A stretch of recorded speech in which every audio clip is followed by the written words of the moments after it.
자, 15장 8절에서 이런 말씀을 했습니다. 너희가 과실을 많이 맺으면 내 아버지께서 영광을 받으실 거요. 너희가 내 제자가 되리라. 이렇게 말씀하셨어요. 자, 우리가 요한복음 전체에서 보면 이러하면 내 제자가 된다. 제자이다. 이런 얘기를 지금까지 우리가 지금 15장까지 왔는데 이 세 번에 걸쳐서 나옵니다. 요한복음 8장 31절에 그러므로 예수께서 자기를 믿은 유대인들에게 이르시되 너희가 내 말에 거하면 참 내 제자가 되고, 그렇죠? 여기서 어떤 분 예수님의 제자가 된다는 얘기입니까? 너희가 내 말에 거하면 바로 예수님의 제자가 된다는 거예요.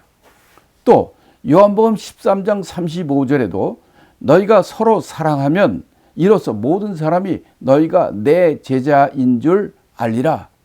예수님의 제자인 줄 사람들이 어떻게 사느냐? 너희가 서로 사랑하면.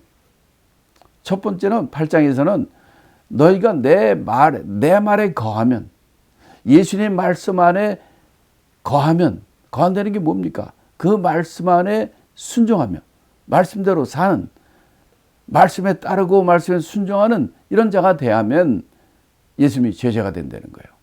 그리고 오늘 또 세 번째로 요한복음 15장 8절에는 어떤 예수님이 제자가 된다고 그랬습니까?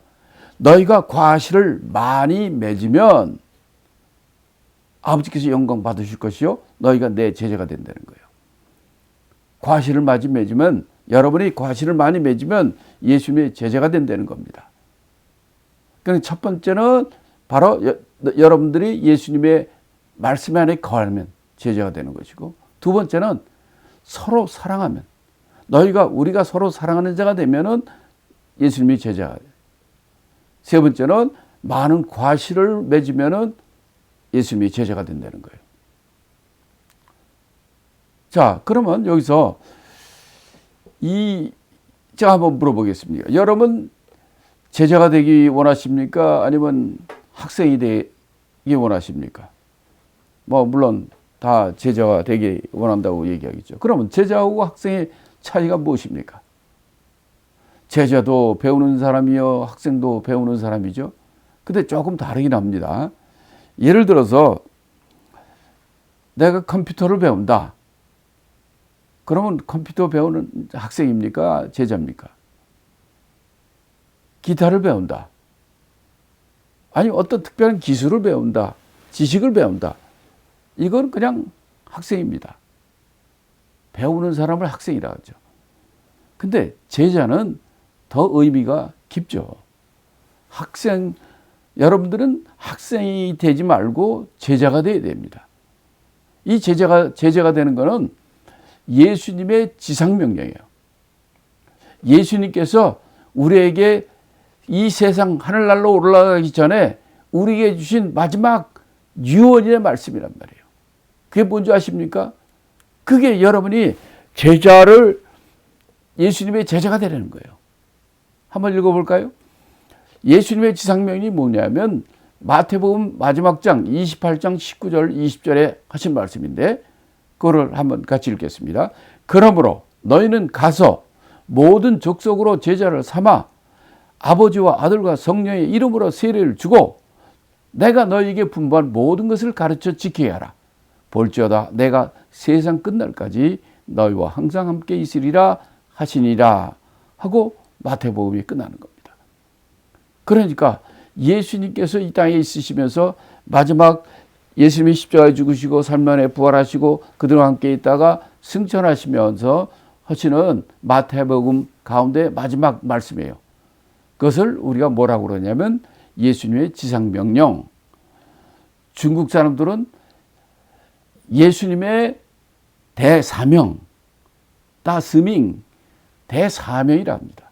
지상명령이에요. 똑같은 말이에요. 그게 뭐냐면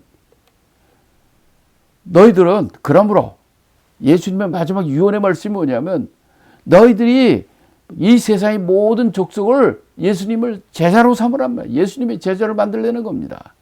이게 예수님이 우리에게 주신 마지막 명령이에요. 최후의 명령, 유언의 명령입니다. 왜 그러냐면 여기 보면 동사가 네 가지가 나옵니다.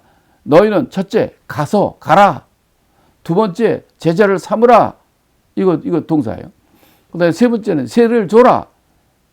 이 세 번째 동사. 네 번째는 가르쳐 지키게 하라. 이 네 가지가 동사가 나와요. 근데 여기에는 주동사가 있고 보조 동사가 있어요. 딴 말로는 동명사야. 그걸 수식하는, 주동사를 수식하는 동명사들이 이 세 개가 있습니다. 여기서 주동사가 뭘까요? 제자를 삼으라는 동사입니다. 자, 여러분들이 좀 잘 이해를 돕기 위해서 여기 제가 이제 그 그리고 헬라어를 우리말로 이렇게 쓰고 영어로 이렇게 썼습니다. 여기 보면은 가라, 또 세례를 주라, 가르쳐 지키게 하라. 이게 뒤보면 엔테스가 들어가죠. 디다스 캔테스, 밥티 존테스, 포레우 센테스, 엔테스, 테스, 이거 들어가는 거는 뭐냐면 전부 ing형이에요. 동명사예요. 수식하는. 그러면 주동사는 뭐냐면 헬라어로 마세테우사테, 복수 2인칭 명령형이에요. 너는 너에게, 당신들에게, 제자들에게 제자 삼아라. 이게 이 주동사란 말이에요. 이게 예수님 지상명령이란 말이에요. 우리 예수 믿는 모든 사람들이 너희가 먼저 제자가 되고, 그래서 너희가 세상 땅끝까지 모든 민족들한테 가가지고 그들이 예수님의 제자를 만들려는 겁니다. 이게 우리에게 주신 대사명이에요. 그럼 구체적으로 우리가 어떻게 제자를 삼느냐? 아니, 모든 민족 제자 삼으라고 그랬는데 그럼 어떻게 제자를 삼아야 되는가? 그거를 예수님이 세 단계로 얘기를 한 거예요. 첫째는 가라. 두 번째는 세례를 줘라. 세 번째는 가르쳐 지키게 하라. 이렇게 세 단계로 제자를 삼으라는 거예요. 첫째는 가랍니다. 어디로 가? 집으로 가요? 아니면 직장으로 가요? 아니면 한국으로 가요? 아니면 아프리카로 가요? 어디로 가요? 가라. 어디로 갈 것 같아요? 불신자한테 가라는 거예요.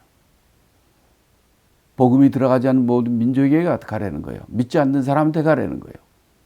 왜? 제자를 삼으라는 게 주명령 아닙니까? 그러려면 그들에게 먼저 복음을 전해야 될 거 아닙니까? 복음을 전하러 가라는 거예요. 그게 여러분 집이든지 여러분 옆 동네든지 아니면 다른 도시라든지 아니면 아프리카 어디 산골이든지 하나님이 명령하는 대로, 하나님이 지시하는 대로 여러분들이 복음을 전하러 가라는 거예요. 이건 관광이 아니에요. 여러분들이 복음 전하러 가라는 거예요. 첫째가 가서 복음을 전하라 하는 얘기예요. 가라는 거는. 두 번째는 뭐냐면 명령은 밥티조, 랩타이징입니다. 세례를 주라는 거예요. 세례를 주라는 건 무슨 뜻일까? 여러분, 세례는 어떤 사람이 세례를 받습니까? 불신자입니까? 믿는 자입니까? 자, 가라는 것은 불신자한테 가라는 거예요. 그럼 불신자한테 왜 갑니까? 복음을 전하러 가는 거예요. 그 불신자한테 가서 복음을 전했습니다. 그 불신자가 예수를 믿었어요. 그 다음에 어떻게 할까요? 예수 믿었으니까 이제 당신 됐어. 어디 가서 마음대로 하고 내버려두면 아들을 낳는데 그 아들을 키우지 않고 그냥 내팽개친 것 같은 거 똑같은 거예요. 예수를 믿으면 바로 가라고 그래서 복음을 전해서 예수를 믿으면 그 다음에는 그가 생존해서 부모와 가족들과 함께 친구들과 함께 이렇게 성장할 수 있는 공동체 생활을 하려는 거예요. 세례를 주라는 것은 뭐냐면 세례는요 불신자가 받는 게 아니라 믿는 자가 받는 거예요. 불신자한테는 복음을 전해야 되고 복음을 전해서 믿으면은 그들을 교회에 데리고 와서 교회에서 세례를 받게 해야 되는 거예요. 그래서 세례는 믿는 자에게 주는 거예요. 믿는 자에게 세례를 주는 거예요. 이거는 다시 말하면 교회 생활을 하게 하는 거예요. 교회를 통해서 그가 양육되고 제자 훈련을 받고 이렇게 해서 그가 더 잘할 수 있도록 양육될 수 있도록 교회 생활을 하라 하는 거예요. 그 다음에는 어떻게 됩니까? 그 다음에는 그들이 만방에 모든 민족에 나가서 복음을 전할 수 있도록 그들을 가르쳐 지키게 하라. 그냥 가르치려는 얘기 아니라 디다스 콘테스 이거는 가르치는 것이 아니라 가르쳐서 지키게 하라는 거예요. 이게 영어로 그냥 티칭인데 모든 것이 가르치는 게 그냥 지식 전달이 아니라 가르쳐가지고 그것이 몸에 배도록 그렇게 지키게 하라는 거예요. 이게 원래 티칭입니다. 그렇게 해야 그들이 나가서 모든 민족에 가서 그들을 제자를 삼을 수 있게 된다는 거예요. 그게 첫째는 가라. 그것은 다른 말로 복음 전도로 해라. 두 번째 세례를 주라. 라는 것은 이거는 교회 생활을 하게 하라는 거예요. 그래서 교회를 통해서 세례를 받게 되는 거예요. 그리고 양육받는 거예요. 그 다음에 세 번째는 가르쳐 지키게 하라. 이거는 바로 제자 훈련을 통해서 그가 이래 사역자로 자랄 수 있도록 이렇게 제자 훈련, 지금으로 말하면 제자 훈련 이런 걸 통해서 사역자로 자라서 나갈 수 있도록 이 세 단계로 교회에서 가르쳐야 되는 겁니다. 지금 우리가 코비드-19 때문에 모든 교회들이 이제 거의 대부분이 비대면 인터넷으로 유튜브로 예배 보고 이러고 좀 사시는데 뭐 이거 안 하는 것보다 좋습니다. 좋은 거예요. 예배 안 드리면 안 되죠. 그러나 이 땅에 교회가 존재하는 목적은 예배 드리려고 일주일에 한번 예배 드리라고 교회 세운 거 아닙니다. 교회는 이 세상에 존재하는 목적은 바로 이 제자를 삼으라는 거예요. 이 지상명령을 이루기 위해서 하는 겁니다. 예배는 당연히 드려야 되죠. 그게 비대면이 됐건 교회 가서 드리게 됐던 예배는 하나님과의 대면이에요. 하나님과 대면인데 참 다 비대면이 되니까 문제인데 대면 하나님과 만나는 거란 말이에요. 이거는 우리가 이 세상을 떠나서 하늘나라 가면은 하늘나라에서 우리가 영원토록 하늘나라에서 할 게 바로 하나님께 praise and worship이에요. 경배하는 거예요. 예배하는 거예요. 그게 하늘나라 영원토록 하는 게 부족해가지고 이 땅에 있을 때도 일주일에 한 번씩 예배 드리라고 교회 세운 게 아니란 말이에요. 그 목적은 뭐냐면 복음 전도입니다. 그래서 교회에서 예수 안 믿는 사람들에게 복음을 전하고 그 복음을 믿는 사람들은 교회로 불러들어서 그들의 양육받게 하고 그들이 더 잘하면 제자 훈련을 통해서 바로 사역자로 키워서 온 세계 땅끝까지 보내서 이 일을 지난 2000년 동안 계속하고 이제 모든 민족의 복음이 들어갈 때까지 그때까지 이 일을 하라고 이 땅에 예수님께서 이 땅에 교회를 세우신 거란 말이에요. 이게 교회가 해드릴 일이에요. 일주일에 한 번씩 그 유튜브로 예배드린 이거 하면 교회가 할 일 다 했다고 생각하면 절대 오산입니다. 그래서 오늘 여기 이제 15장 8절에서 바로 제자를 어떻게 하면 제자를 되느냐 그 세 가지를 말씀드렸어요. 네가 내 안에 거하라. 내 말이 너희 안에 거하는 것. 두 번째는 서로 사랑하는 것. 세 번째는 8절에 보면 뭐라고 되어 있냐면 열매를 많이 맺으면 내 제자가 된다. 이렇게 세 가지로 말씀을 드렸습니다. 자, 그러면 9절부터 11절까지 두 번째는 이제 9절부터 17절까지 새 계명에 관한 것입니다. 요거를 나눠서 한번 읽겠습니다. 9절부터 11절 먼저 읽겠습니다. 아버지께서 나를 사랑하신 것 같이 나도 너희를 사랑하였으니 나의 사랑 안에 거하라. 내가 아버지의 계명을 지켜 그의 사랑 안에 거하는 것 같이 너희도 내 계명을 지키면 내 사랑 안에 거하리라. 내가 이것을 너에게 이루면 내 기쁨이 너희 안에 있어 너희 기쁨을 충만하게 하려 함이니라. 자, 이 특별히 이제 9절부터 11절 사이는 바로 이 사랑 안에 거하라 하는 내용이죠. 아버지께 나를 사랑한 것 같이 나도 너희를 사랑하니까 나의 사랑 안에 너희가 거하라.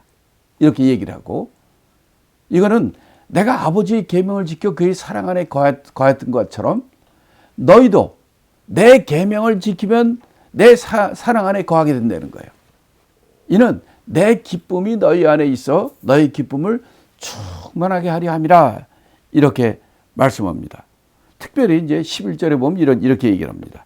내가 이것을 너에게 이름은, 이렇게 했어요. 내가 이것을 너에게 이름은, 이것을 너에게 일렀다는 거예요. 이름은 내용이 뭐냐면 내 기쁨이 너희 안에 있어 너희 기쁨을 충만하게 할. 내가 이것을 무엇인지 모르지만 내 이것을 너에게 이르는 것은 너희 기쁨을 충만하게 하려는 거죠. 여기서 말하는 이것은 무엇입니까? 그 위에서 말한 것들이에요. 너희가 내 계명을 지켜서 예수님의 사랑이 예수님의 사랑 안에 거하게 되는 것. 예수님의 계명 말씀을 지켜서 계명을 지켜 예수님의 사랑 안에 거하게 지키는 것. 이것을 내 계명을 지키면 내 사랑 안에 거하리라는 그 바로 앞에 10절 말씀인데, 내가 이것을 너에게 이름은, 그러니까 예수님의 그 계명을 지켜가지고 예수님의 사랑 안에 거하는 것. 이것을 이렇게 하라는 이것을 내가 너에게 말하는 것은 내 기쁨이 너희 안에 있어 너희 기쁨을 충만하게 된다는 거예요. 이렇게 바로 이 세 계명, 서로 사랑하라, 사랑 안에 거하라. 이거는 이제 순서가 있어요. 아버지께 나를 사랑한 것처럼 나도 너희를 사랑하고, 내가 아버지의 계명을 지킨 것처럼 너희도 내 계명을 지키면, 그러면 내가 내 사랑 안에 거하게 된다는 거예요. 그러면 이것이 너희 기쁨을 충만하게 해준다는 거예요. 그래서 너희가 바로 이 사랑 안에 거하라, 거하는 것을 얘기해 주고 있습니다. 자, 그 다음에 12절부터 15절을 읽겠습니다. 내 계명은 곧 내가 너희를 사랑한 것 같이 너희도 서로 사랑하라 하는 것 이것이니라. 사람이 친구를 위하여 자기 목숨을 버리면 이에서 더 큰 사랑이 없나니 너희가 나의 명하는 대로 행하면 곧 나의 친구라. 이제부터는 너희를 종이라 하지 아니하리니 종은 주인의 하는 것을 알지 못함이라. 너희를 친구라 하였노니 내가 내 아버지께 들은 것을 다 너에게 알게 하였습니다. 자, 여기서도 뭐냐면 내 계명, 새 계명이죠. 계명은 지금부터 얘기한 것처럼 내가 너희를 사랑한 것 같이 너도 서로 사랑하는 것. 이게 예수님이 주신 새 계명이죠. 앞에서 13장에서도 얘기했고 여기서 또 계속해서 얘기합니다. 그러면서 예수님이 하신 말씀은 뭐냐면, 여기서 중요한 단어가 뭐냐면 친구란 단어와 종이란 단어입니다. 여기서 보면 사람이 친구를 위하여 자기 목숨을 버리면 이보다 더 큰 사랑이 어디 있냐는 거예요. 그렇죠? 그래서 너희들이 내 명대로 하면 너는 내 친구가 되는 거예요. 그래서 이제부터 너희를 종이라 하지 않겠다는 거예요. 지금까지는 너희는 종이었다는 거예요. 사실 그랬습니다. 예수님 오기 전까지 하나님과 이스라엘 사람들의 관계는 왕과 백성의 관계예요. 다시 말하면 주인과 종의 관계입니다.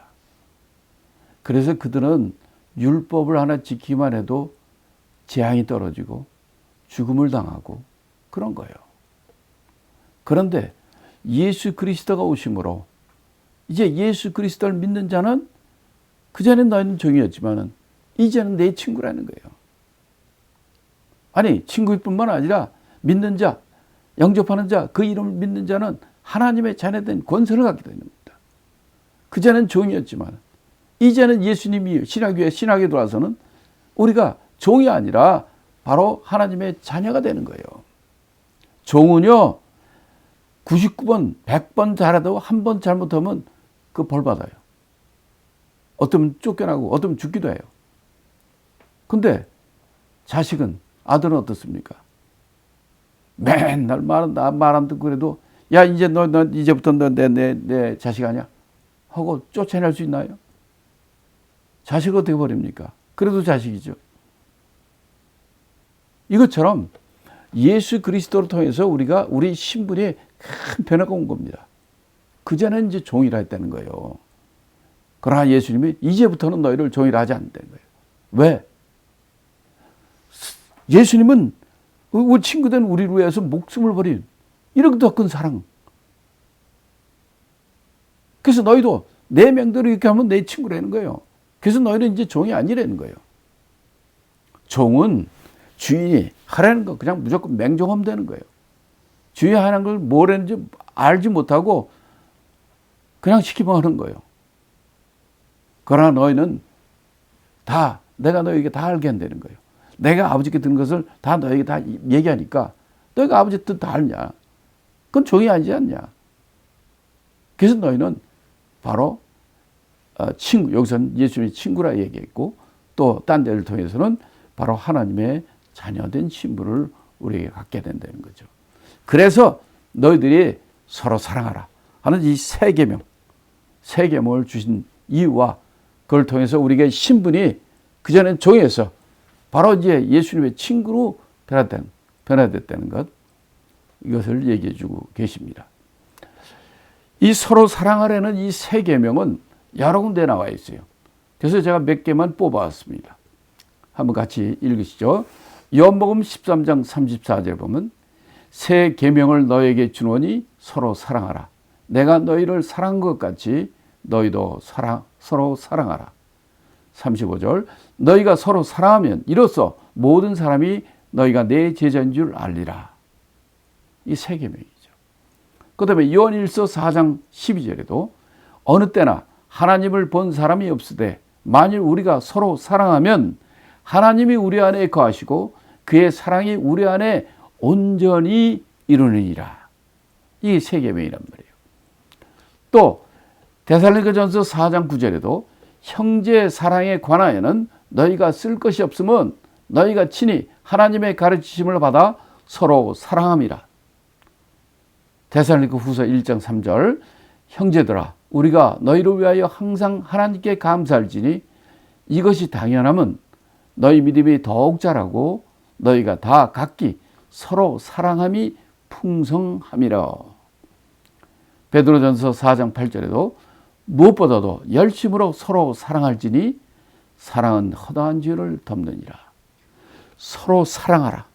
서로 사랑하라. 이 세 계명 정말 우리에게 주신 놀라운 축복의 계명인 것을 우리가 알 수 있고 이래서 우리가 더욱더 서로 사랑하는 사랑의 가장 궁극적인 것은 뭐냐면요. 그 영혼을 구원하는 겁니다.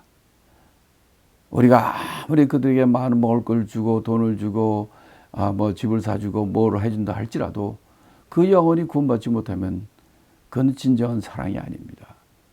하나님 말하는 진정한 사랑은 그 영혼이 마귀의 자녀에서 하나님의 자녀로 돌아오는 것. 이것이 서로 사랑함의 극치입니다. 그래서 우리가 땅끝까지 모든 민족에게 바로 이 복음을 전하는 이 사랑의 복음을 전하는 자가 되라고 말씀하는 것이죠. 그런 저와 여러분이 되기를 예수 이름으로 축원합니다. 자, 16절 17절 같이 읽겠습니다. 너희가 나를 택한 것이 아니요 내가 너희를 택하여 세웠나니 이는 너희로 가서 과실을 맺게 하고 또 너희 과실이 항상 있게 하여 내 이름으로 아버지께 무엇을 구하든지 다 받게 하려 함이니라. 내가 이것을 너에게 명함은 너희로 서로 사랑하게 하려 함이니라. 자, 16절 17절의 말씀은 무슨 얘기입니까? 너희가 열매를 맺으면 내 제자가 되리라. 15장 8절에서 얘기했죠. 여기서 그래서 너희들이 내 제자가 되는데 내 제자가 되는데 여기서는 말씀하신 핵심은 뭐냐면 제자는 너희가 예수를 택한 것이 아니라 예수님이 너희를 택해 세웠다는 겁니다. 그래서 실제로 예수님이 12제자로 보면 제자들이 예수님을 택한 것이 아니었죠. 예수님이 갈릴리 바닷가에서 고기 잡는 그 제자들 부르시고 이제 사람 낚는 어부가 되라. 따라오라. Follow me. 세린 마태도 부르시고 다 예수님이 그를 택해서 부르셨습니다. 하나님의 일은 하나님께서 부르셔야 돼요. 하나님 부르시는 소명이 있어야 됩니다. 그래서 그 부르신 그 소명을 나의 사명으로 받들고 우리가 목숨을 걸고 그 일을 할 수 있는 거예요. 근데 부름이 없고 내가 좋아서 택한 것은 어려운 일이 생기면 언제든지 그것을 내팽개칠 수 있습니다. 그래서 제자 택함, 이거는 바로 예수님이 택하신 것이라는 거죠. 자, 그렇게 해서 과실을 너희들이 맺기를 원한다는 거예요. 그래서 그 과실이 항상 있게 하기 위해서 너희들이 내 이름으로 아버지께 무엇을 구한 내가 다 받게 해주겠다는 거예요. 이 얘기는 또 그렇다고 예수님 우리가 예수님께 구하면 뭐든지 다 받는다고 이렇게 또 하시면 좀 곤란합니다. 이거 나중에 이 기도에 대해서 나중에 또 할 때 하도록 하겠습니다. 여러분의 아들이 독약 달라고 그러면 독약 주겠습니까? 칼 달라면 칼 주겠습니까? 구하는 대로 다 받는 게 아니죠. 더 좋은 것으로 주고 또 어떤 때는 그 응답 받지 못하는 게 응답일 수가 있어요. 그러나 큰 의미로는 다 응답받는 겁니다. 그래서 17절 마지막 결론은 뭐냐면 내가 이렇게 너에게 명하는 것은 너희가 서로 사랑하라. 사랑하게 하렵니다. 이렇게 결론 짓습니다.